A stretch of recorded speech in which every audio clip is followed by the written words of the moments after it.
So don't do this. Don't do this. Okay. Don't. Don't. And don't do this. Sapul ka pa rin. Why? Inline. Yung muscle. Asan yung muscle? So the first thing you have to do is redirect. So redirect. First, in with an attack. You don't redirect and then wait there. No.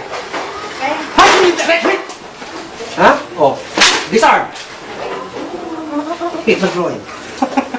You don't wait.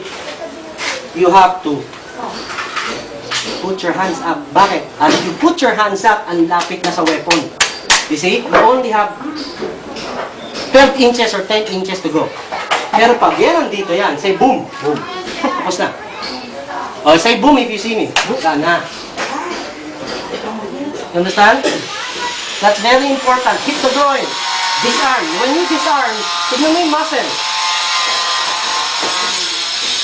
Check the muscle. See? The muscle, if that goes there, delikado ka. You disarm this way. Papunta sa kanya. You do not disarm this way. You do not disarm this way. You disarm going towards the opponent. Hit. Okay? First, tutok ng ganyan. Hold. You don't redirect this way. You redirect. Sigurado ka, ito. Saan yung kanyon? Tignan mo kung saan pupunta yung kanyon. Okay? Teka pare, ha? Ha? Okay?